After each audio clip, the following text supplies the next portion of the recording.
అందరికీ నమస్కారం. 2026 జనవరి నెల 15వ తేదీ నుండి 31వ తేదీ వరకు వృశ్చిక రాశి ఫలితాలు. ఈ టైంలో వృశ్చిక రాశి వారికి తృతీయంలో రవి, కుజ, బుధ, శుక్రుల యొక్క సంచారం జరగబోతోంది. తృతీయాన్ని విక్రమ స్థానం అంటారు. అంటే పట్టుదలని, సెల్ఫ్ కాన్ఫిడెన్స్ని తెలియజేసే స్థానము. దగ్గర ప్రాంత ప్రయాణాలు, భుజాలు, మన చుట్టూ ఉండే నైబర్స్ని తెలియజేసే స్థానం, తోబుట్టుని తెలియజేసే స్థానం. ఈ స్థానంలో దశమాధిపతి అయిన రవి భగవానుడు సంచారం చేస్తున్నారు కాబట్టి ఉద్యోగ వ్యాపారపరమైన విషయాల్లో కాస్త జర్నీస్ ఎక్కువగా ఉండే అవకాశాలు ఉన్నాయి. అలానే ఒకవేళ ప్రభుత్వ ఉద్యోగులు అయితే కనుక కాస్త దగ్గర ప్రాంతాల్లోకి బదిలీలు అయ్యే అవకాశాలు కూడా కొంతమేర ఉన్నాయని చెప్పుకోవాలి. ఈ టైం అనేది మార్కెటింగ్ రంగంలో ఉన్న వాళ్ళకి చాలా బాగా కలిసి వస్తుంది.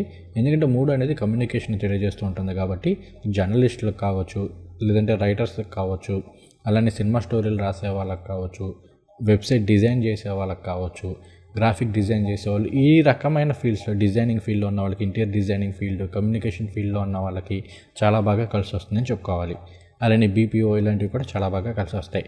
తర్వాత రియల్ ఎస్టేట్ రంగాల్లో ఉన్న వాళ్ళకి చాలా బాగా కలిసి వస్తుంది. తర్వాత రాస్యాధిపతి అయిన కుజుడు తృతీయంలో ఉచ్చస్థితిలో సంచారం చేయబోతున్నారు కాబట్టి కుజుడు మరలా భూదేవి కుమారుడు అవుతారు కాబట్టి రియల్ ఎస్టేట్ కావచ్చు, కన్స్ట్రక్షన్ ఫీల్డ్లో ఉన్న వాళ్ళకి, అలానే ఇంజనీరింగ్ వర్క్ చేసే వాళ్ళకి చాలా పాజిటివ్ ఫలితాలు అయితే ఉంటాయి. అలానే తృతీయంలో కుజుడు ఇక్కడ ఉచ్చస్థితిలో సంచారం చేయబోతున్నారు. రాస్యాధిపతి తృతీయంలో ఉన్నారు కాబట్టి, ఉచ్చస్థితిలో సంచారం చేస్తున్నారు కాబట్టి సెల్ఫ్ కాన్ఫిడెన్స్ అనేది పెరుగుతుంది.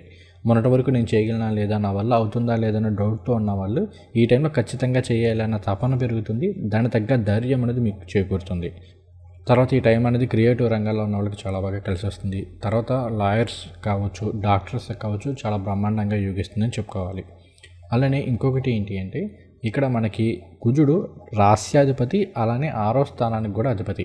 అంటే 6 అంటే శత్రు రుణ రోగ స్థానము. ఈ స్థానాధిపతి తృతీయంలో సంచారం చేస్తున్నారు కాబట్టి కాస్త ప్రయత్నంతో అనారోగ్య సమస్యల నుండి బయటపడే అవకాశాలు ఉన్నాయి. గత కొంతకాలంగా మిమ్మల్ని స్కిన్ ఇష్యూస్ కావచ్చు, నిద్రలేమి సమస్యలు కావచ్చు, ఇటువంటివి బాధపడుతుంటే అటువంటి సమస్యల నుండి ఈ టైంలో కాస్త బయటపడడానికి ఎక్కువ అవకాశం ఉందని చెప్పుకోవాలి. తర్వాత వృశ్చిక రాశి వారికి 19, 20, 21 తేదీల్లో మాత్రం కొంత జాగ్రత్తగా ఉండండి. ఈ టైంలో తృతీయంలో మీకు పంచగ్రహ కూటమి అనేది జరుగుతుంది కాబట్టి ఎమోషనల్ స్టెబిలిటీ అనేది జాగ్రత్తగా చూసుకోండి. కమ్యూనికేషన్, ఎదుటి వాళ్ళతో ఎలా మాట్లాడుతున్నాం అనే విషయాల్లో చాలా జాగ్రత్తగా ఉండండి.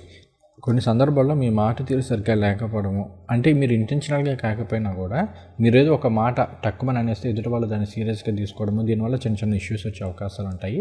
కాబట్టి మాట తీరు విషయంలో జాగ్రత్తగా ఉండండి. అలానే జర్నీస్ చేసేటప్పుడు చాలా వరకు యోగిస్తున్నప్పటికీ కూడా ప్రయాణాల విషయంలో కూడా కొంత జాగ్రత్తగా ఉండండి, సరిపోతుంది.